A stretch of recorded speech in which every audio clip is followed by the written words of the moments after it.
नमस्कार, 4 TV news देख रहे हैं आप और मैं हूं आपके साथ शिवम दुबे। 4 टीवी न्यूज के खास कार्यक्रम देश दुनिया में आप सबका स्वागत। बुलेटिन की शुरुआत करेंगे और सीधे रुख करेंगे पहली खबर की ओर। प्रधानमंत्री नरेंद्र मोदी ने घाना के अक्रा में एक महत्वपूर्ण संयुक्त वक्तव्य को संबोधित किया। इस दौरान उन्होंने भारत घाना संबंधों को नई ऊंचाइयों तक ले जाने का संकल्प दोहराया। प्रधानमंत्री मोदी ने कहा कि भारत और घाना आतंकवाद को मानवता का दुश्मन मानते हैं और इसी चुनौती के खिलाफ हम मिलकर लड़ने के लिए प्रतिबद्ध। उन्होंने यह भी बताया कि दोनों देशों ने संयुक्त राष्ट्र में सुधार और वैश्विक संघर्षों पर साझा दृष्टिकोण को लेकर सहमति जताई।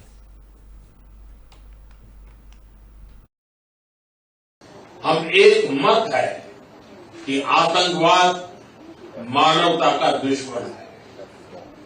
आतंकवाद के खिलाफ हमारी लड़ाई में सहयोग के लिए हम घाना का आभार प्रकट करते हैं। इस संदर्भ में हमने काउंटर टेररिज्म में आपसी सहयोग को और मजबूत करने का निर्णय किया है।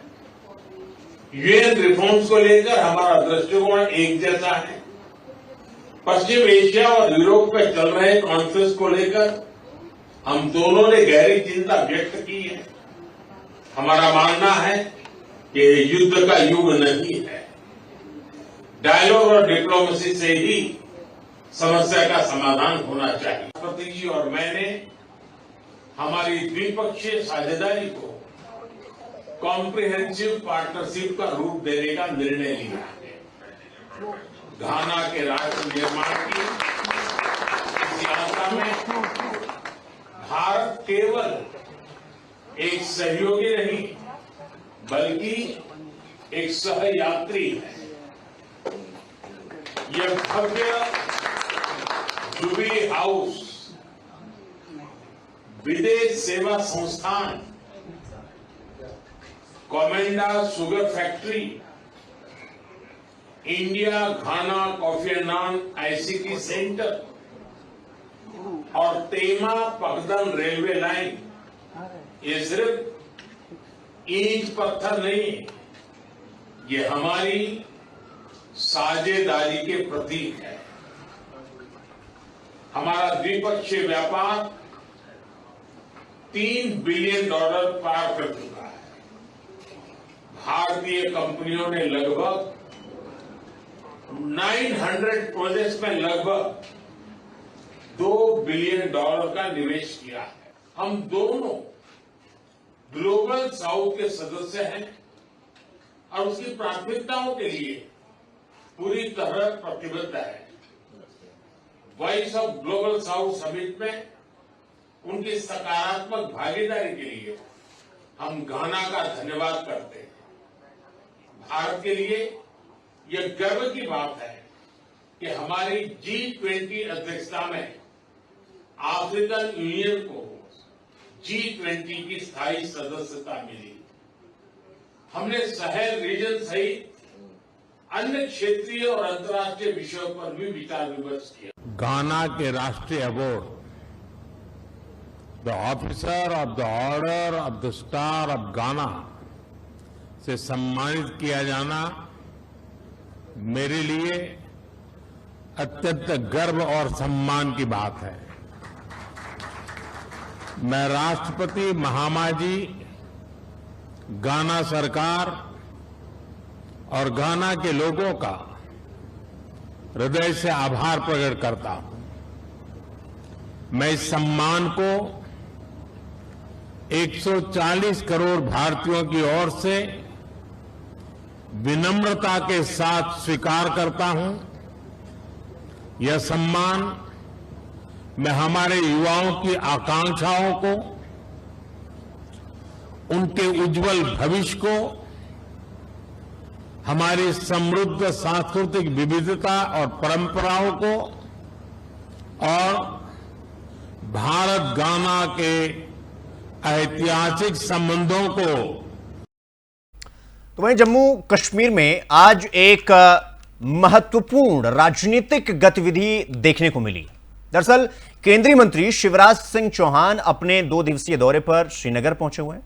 श्रीनगर एयरपोर्ट पर उनका गर्मजोशी से भव्य स्वागत किया गया और अपने इस दौरे के दौरान शिवराज सिंह चौहान विभिन्न विकास परियोजनाओं की समीक्षा करेंगे और स्थानीय नेताओं और अधिकारियों के साथ बैठक भी करेंगे। माना तो यह भी जा रहा है कि इस दौरे के जरिए केंद्र सरकार राज्य में चल रहे विकास कार्यों की गति और प्रशासनिक गतिविधियों की जमीनी हकीकत का जायजा लेना चाहती है।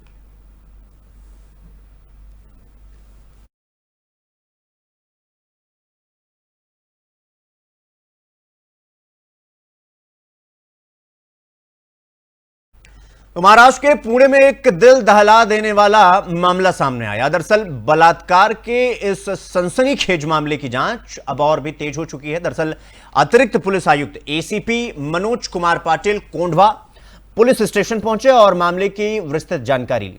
पुणे सिटी के जोन 5 के डीसीपी राजकुमार शिंदे ने बताया कि यह घटना सोमवार शाम करीब 7:30 बजे की है, जब एक डिलीवरी बॉय एक बैंक का लिफाफा लेकर 22 वर्षीय महिला के फ्लैट में घुसा। पीड़िता जब कुरियर के लिए ओटीपी या पिन लेने अंदर गई तो आरोपी ने दरवाजा बंद कर उसके साथ गलत कृत्य किए और फिलहाल पुलिस ने यह पूरा मामला दर्ज कर लिया है और आरोपी की गिरफ्तारी के प्रयास अब तेज कर दिए गए हैं। यह मामला पुणे में महिला सुरक्षा को लेकर एक बार फिर गंभीर सवाल खड़ा कर रहा है।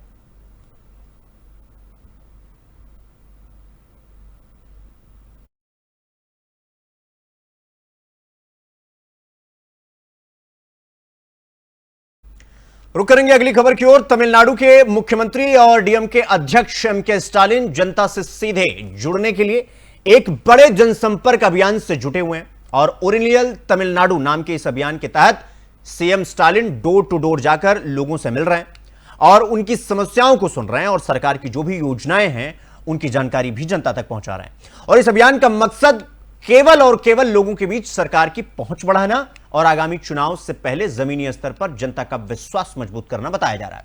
स्टालिन का यह दौरा राज्य के कई जिलों को कवर करेगा, जिसमें पार्टी कार्यकर्ताओं को भी सक्रिय भूमिका निभाने के निर्देश दिए गए हैं। राजनीतिक विश्लेषकों की तो यह भी इन तस्वीरों को देखने के बाद सबका यही मानना है कि अभियान डीएमके की चुनावी रणनीति का एक महत्वपूर्ण हिस्सा है।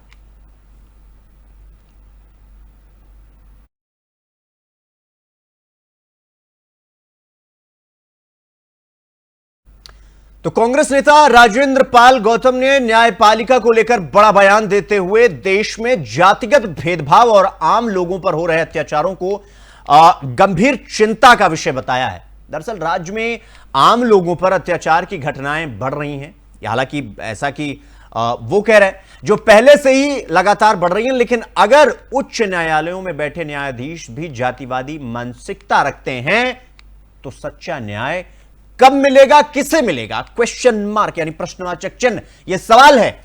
और उन्होंने कहा कि जब तक न्यायिक संस्थानों में निष्पक्षता और समावेशिता नहीं होगी तब तक आम जनता को इंसाफ मिलना मुश्किल रहेगा। राजेंद्र पाल गौतम के इस बयान से राजनीतिक हलकों में खास करके विपक्षी दलों ने भी न्यायपालिका की निष्पक्षता पर सवाल उठाने को लेकर कांग्रेस पर निशाना साधा है।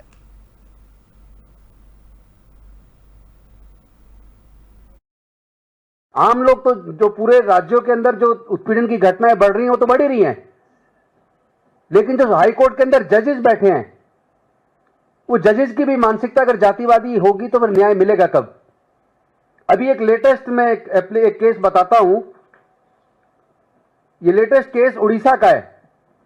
उड़ीसा में श्री कुमेश्वर नायक और सीजी माली, ये दोनों लोग इलीगल माइनिंग के खिलाफ गांव के लोगों को लेकर धरने प्रदर्शन कर रहे थे, इलीगल माइनिंग का विरोध कर रहे थे।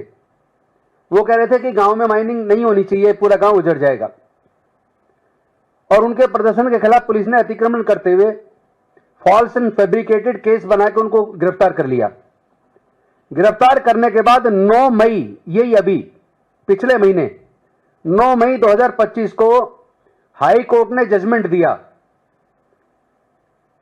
ये उस जजमेंट की कॉपी है। ये ऑर्डर 9 मई को आया है और इस ऑर्डर के अंदर जज मुलजिम को बेल देते हुए, अक्यूज को बेल देते हुए कहता है, श्री कुमेश्वर नायक के सोशल एक्टिविस्ट, इसके बारे में हाईकोर्ट बेल देते हुए कहता है, imposed a shocking condition directing him to clean the premises of the Kasipur police station every morning from 9 a.m. to from 6 a.m. to 9 a.m. यानी कि सुबह रोज एक्यूज 6 बजे से 9 बजे तक काशीपुर पुलिस स्टेशन में जाके साफ सफाई का काम करेगा। ये बेल की कंडीशन लगाई। तो अब खबरों में आगे बढ़ेंगे। गुजरात के मुख्यमंत्री भूपेंद्र पटेल को आज गांधीनगर में राष्ट्रीय महिला आयोग की अध्यक्ष विजया राहटकर द्वारा सम्मानित किया गया। यह सम्मान राज्य में महिलाओं के सशक्तिकरण और उनके कल्याण के लिए किया जा रहा है। कार्यों के लिए पूरा यह सम्मान दिया गया। एनसीडब्ल्यू अध्यक्ष विजया राहटकर 2 दिवसीय गुजरात के दौरे पर हैं और इस दौरान वो अहमदाबाद में महिला जन सुनवाई कार्यक्रम में हिस्सा भी लेंगी। साथ ही गांधीनगर और पालनपुर में विभिन्न अधिकारियों और संस्थाओं के साथ बैठकें कर महिलाओं से जुड़े मुद्दों पर चर्चा करेंगी। इस अवसर पर विजया राहटकर ने कहा कि गुजरात सरकार ने महिला सुरक्षा, शिक्षा और स्वावलंबन के क्षेत्र में उल्लेखनीय यानी अभूतपूर्व काम किया है, अद्भुत काम किया है। मुख्यमंत्री भूपेंद्र पटेल ने राज्य सरकार की योजनाओं की जानकारी दी उन्हें और महिला हित में और अधिक काम करने का आश्वासन दिया।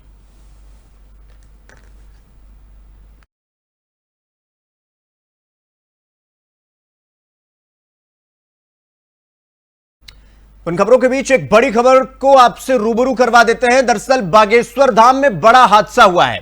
टीन शेड गिरने से एक श्रद्धालु की मौत हो गई है और 5 लोग घायल हुए हैं। हालांकि घायलों को अस्पताल में भर्ती करवाया गया है जहां उनका इलाज चल रहा है। लेकिन आपको बता दें कि टीन शेड गिरा और उसकी वजह से एक की मौत हुई है, 5 घायल हुए हैं। हालांकि लगातार यह खबर आ रही है कि इन आंकड़ों में बढ़ोतरी हो सकती है और ये जो घटना हुई है इसके पीछे का क्या कारण रहा, मतलब ये टीन शेड गिरा किस वजह से, इसकी जानकारी फिलहाल तो नहीं है। लेकिन चूंकि ये बड़ी घटना सामने निकल कर आई है जहां एक श्रद्धालु की मौत हुई है और 5 घायल हुए हैं। हालांकि घायलों की संख्या में वृद्धि हो रही है, ऐसा लगातार बताया जा रहा है। जैसे हमें अपडेट होता है, आधिकारिक अपडेशन हमें मिलता है, हम तुरंत आपको इस पूरी खबर से रूबरू करवाएंगे क्योंकि इस पूरी खबर पर लगातार हमारी नजर बनी हुई है।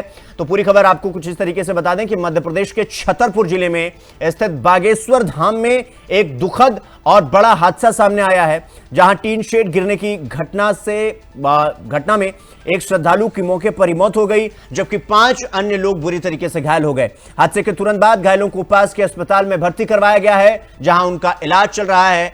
हालांकि प्रत्यक्षदर्शी यानी जिन्होंने अपनी आंखों से इस पूरी घटना को देखा उनकी बात करें, उनके मुताबिक ये पूरा हादसा उस वक्त हुआ जब भारी संख्या में श्रद्धालु बागेश्वर धाम में दर्शन के लिए पहुंचे थे और अचानक तेज हवा और बारिश के चलते टीन शेड गिर गया जिससे यह हादसा हुआ। स्थानीय प्रशासन मौके पर पहुंच चुका है और घटना की तमाम जांच की जा रही है और वहीं पर श्रद्धालुओं की भारी भीड़ को देखते हुए सुरक्षा के कड़े इंतजामात और क्या कुछ वहां पर सुरक्षा के दृष्टिकोण से क्या कुछ व्यवस्था की गई थी इसकी भी पूरी समीक्षा की जा रही है। हादसे के बाद श्रद्धालुओं में अफरा तफरी का माहौल बना रहा और यह बड़ी खबर हम आपको बता रहे हैं जहां पर एक की मौत हुई है टीन शेड गिरने की वजह से और 5 श्रद्धालु बुरी तरीके से घायल हुए हैं। और इन घायलों की संख्या में हम बार बार आपको कह रहे हैं कि लगातार बढ़ोतरी होने की पूरी संभावना है। हालांकि चूंकि आधिकारिक पुष्टि अभी तक नहीं हुआ है इसलिए हम आपको नहीं बता रहे। हालांकि हमारी पूरी नजर इस पूरी घटना पर है। जैसे ही आंकड़ों में वृद्धि होती है तुरंत हम आपको इस पूरी घटना से रूबरू करवाएंगे।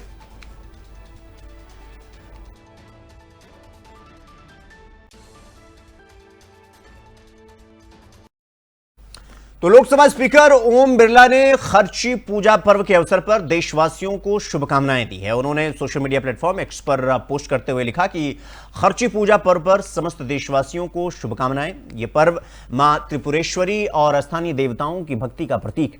ओम बिरला ने कहा कि यह पर्व त्रिपुरा की सांस्कृतिक और आध्यात्मिक समृद्धि को दर्शाता है। उन्होंने इसे न केवल धार्मिक श्रद्धा का प्रतीक बताया बल्कि एकता और प्रेम का उत्सव भी बताया। खर्ची पूजा त्रिपुरा राज्य का एक महत्वपूर्ण धार्मिक और सांस्कृतिक पर्व माना जाता है जिसमें मां त्रिपुरेश्वरी समेत 14 देवताओं की पूजा की जाती है। यह पर्व 7 दिनों तक चलता है और बड़ी संख्या में श्रद्धालु इसमें हिस्सा यानी भाग भी लेते हैं।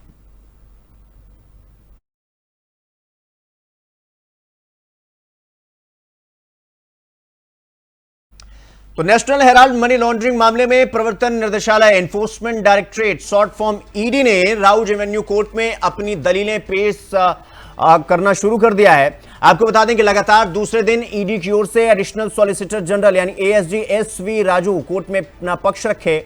एएसजी राजू ने कोर्ट के समक्ष यह कहा कि इस मामले में मनी लॉन्ड्रिंग की गंभीर आशंकाएं हैं और जांच एजेंसी के पास इसके पर्याप्त एविडेंस यानी साक्ष्य भी हैं जिनके आधार पर कार्रवाई की जा रही है। आगे उन्होंने यह भी कहा कि कुछ प्रमुख व्यक्तियों और संस्थाओं की भूमिका जांच के दायरे में है और न्यायालय और न्यायिक प्रक्रिया के तहत आगे की जांच जरूरी है। मामले की अगली सुनवाई में ईडी की दलीलों पर बचाव पक्ष की प्रतिक्रिया भी आने की संभावना है। यह केस राजनीतिक और कानूनी दोनों ही स्तर पर काफी महत्वपूर्ण माना जा रहा है।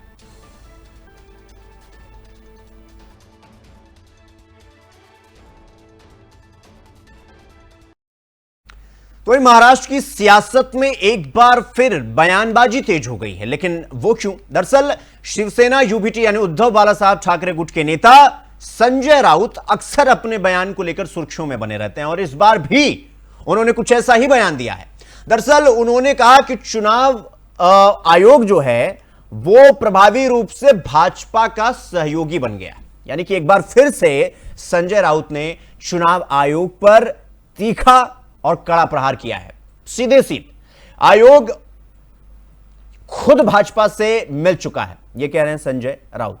तो वो कह रहे हैं कि अगर आयोग खुद भाजपा से मिल चुका है तो आप किससे न्याय की उम्मीद कर सकते हैं? चुनाव आयोग की बात मत करिए। चुनाव आयोग को मिलने से कोई फायदा नहीं है। ये चुनाव आयोग और भारतीय जनता पार्टी का अलायंस है, शामिल है। चुनाव आयोग ही बीजेपी में शामिल हो गया, तो आप किससे न्याय की गुहार लगाओगे? ये इस देश की परिस्थिति है।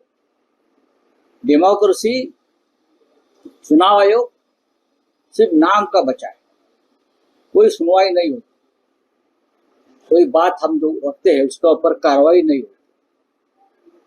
भारतीय जनता पार्टी के हित में जो भी करना है वो सब किया जाता है चुनाव आयोग की तरफ से। हम अर्जी करते हैं, हमारा डेलीगेशन जाता है, हाँ, चुनाव आयोग हमें ज्ञान देता है।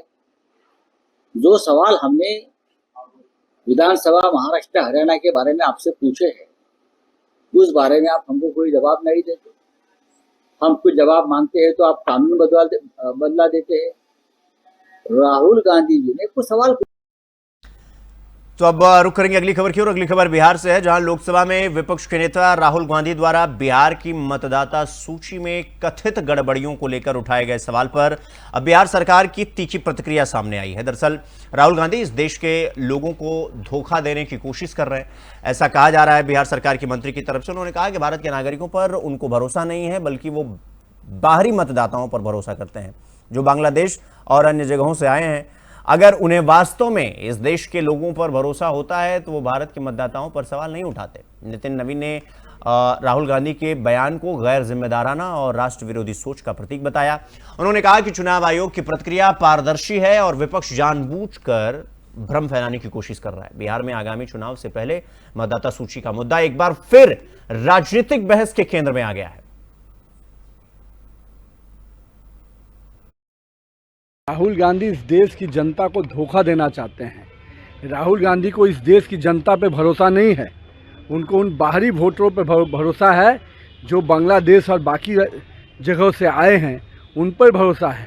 अगर इस देश की जनता के प्रति उनका भरोसा होता तो इस देश के मतदाताओं पे सवाल नहीं उठाते। इस देश के जो मतदाता हैं उन्हीं को सत्यापित किया जा रहा है, जो बाहरी हैं उनको रोका जा रहा है। लेकिन पता नहीं राहुल गांधी और उनके शागिर्द तेजस्वी यादव को भारत की जनता पर, बिहार की जनता पर, बिहार के मतदाताओं पर नहीं भरोसा है। उनको प्रवासी जो बाहर से आए हुए लोग हैं, जो घुसपैठी हैं, उन पर भरोसा। राहुल गांधी इस देश की जनता को धोखा। तो रुक करेंगे अगली खबर की ओर। हरियाणा के मानेसर में आज शहरी स्थानीय निकाय अध्यक्षों का राष्ट्रीय सम्मेलन भव्य रूप से आरंभ हुआ और इस सम्मेलन में देश के विभिन्न राज्यों और केंद्र शासित प्रदेशों के महापौरों ने भाग लिया। दरअसल कार्यक्रम का उद्देश्य शहरी शासन में नवाचार, पारदर्शिता और सुशासन को बढ़ावा देना है। इस विशेष अवसर पर लोकसभा अध्यक्ष ओम बिरला और हरियाणा के मुख्यमंत्री नायब सिंह सैनी और अन्य वरिष्ठ नेताओं ने सम्मेलन में भाग लिया और स्थानीय निकायों की भूमिका पर प्रकाश डाला। सभी गणमान्य अतिथियों को समारोह में सम्मानित भी किया गया। सम्मेलन के दौरान स्मार्ट सिटी मिशन, शहरी बुनियादी ढांचे, डिजिटल गवर्नेंस और नागरिक सेवाओं को बेहतर बनाने पर विशेष सत्र आयोजित किया गया। लोकसभा अध्यक्ष ओम बिरला ने इस दौरान अपने संबोधन में कहा कि स्थानीय निकाय लोकतंत्र की पहली कड़ी है और इनकी मजबूती से ही देश का विकास जो है वो संभव हो पाएगा। मुख्यमंत्री नायब सिंह सैनी ने हरियाणा में शहरी विकास की उपलब्धियों को साझा किया और यह कहा कि राज्य सरकार नागरिक सुविधाओं को और बेहतर बनाने के लिए पूर्णतया प्रतिबद्ध है।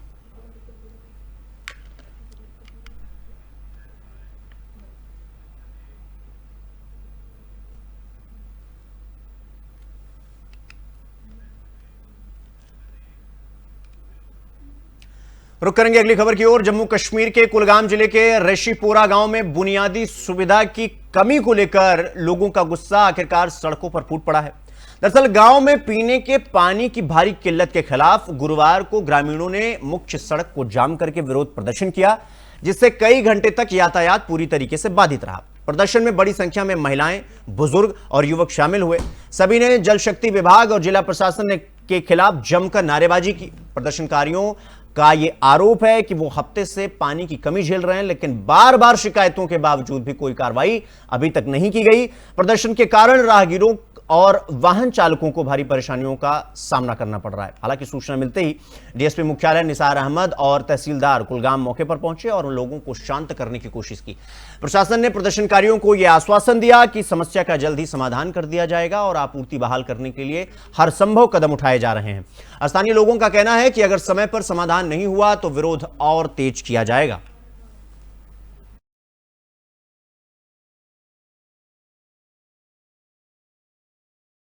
तो देश दुनिया में फिलहाल अभी के लिए बस इतना ही, लेकिन देश और दुनिया की तमाम बड़ी खबरों को देखने के लिए देखते रहिए 4TV न्यूज। मुझे दीजिए इजाजत, नमस्कार।